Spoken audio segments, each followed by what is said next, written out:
Hey guys, it's Grand Admiral Thrawn, and I don't have any DC masks for this video, so unfortunately I have to wear a Deadpool mask.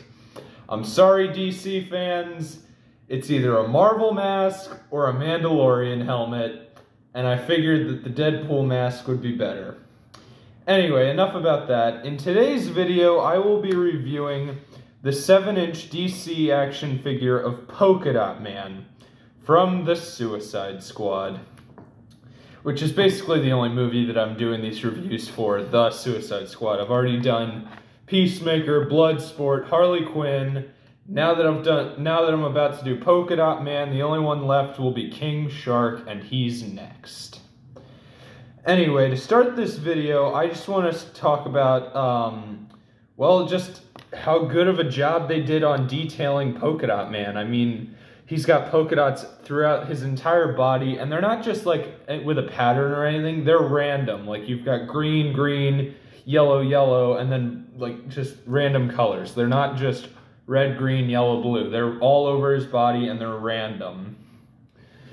For example here, like look, and another thing is, they aren't just on the front, they go all the way around, onto his back, on his arms, on his legs. They're everywhere, except his boots. There's even some on his head. Here, I'll take his goggles off so you can see. They're not all just red on his head. There are some green there. Anyway, so yeah, I think they did a really good job of that in making the polka dots actually be on Polka-dot Man. And one other thing before this, while this video is happening, I don't actually keep the boxes for these figures because, well, none of them are unique. They're all just... The most unique thing is it'll say what movie or show or whatever, and then it'll say the character's name. And that's the only unique thing. Other than that, they're all these white and blue and black boxes, which are really cool, but I don't keep them, so that won't be part of my review for this figure. I should have said that at the beginning. But anyway, back to the figure. I think they did a really good job of this figure. I mean, he looks exactly like Polka-dot Man. I don't actually remember his actor's name. I just know that he's in basically every DC thing. He's in Gotham, he's in The Dark Knight, he's in the Suicide Squad, he's in The Flash, he's in everything. So seeing him actually play a main character in a DC movie was pretty cool. And especially the fact that he's playing the most ridiculous DC character ever, and they somehow made him serious. Congratulations, James Gunn. You made Polka-dot Man a serious character.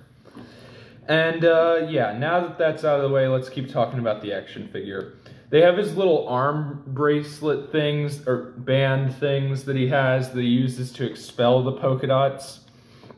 And he comes with this little accessory here to make it look like he is shooting them.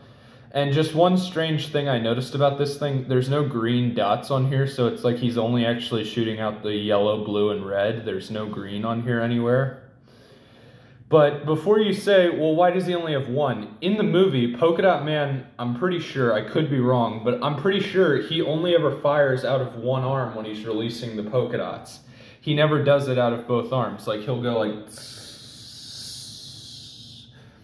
and then he's releasing polka dots. He never does it with both arms out at the same time, like, yeah! He's always just one arm, I'm a superhero, like that. So that's a pretty cool detail that they gave the figure. And then this figure is packed with articulation. Okay, he's got articulation here on his foot, right here with his toe. It's a little hard, but there. See, his toe can bend up like that. He's bending his toes. Then he can also move his foot, like so. Then he can also move at his knees, leg, same on other leg, chest, hand, elbow, arm, head. It's just, this figure is full of articulation. The only other accessory outside of the polka dots being expelled is his goggles that he wears in the movie.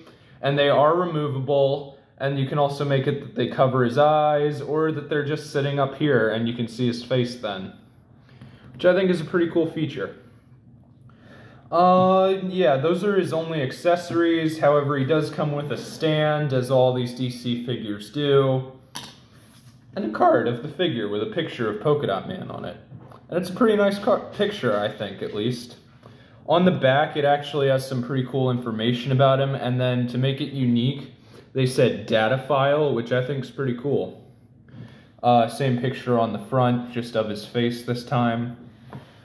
And yeah, I think this figure... Oh, one thing. These stands, no matter how much... Like, watch this.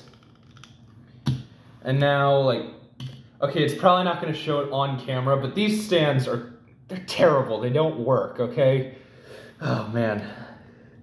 That's the thing. Like, you'll turn the figure slightly, and then the stand already pops out of the foot.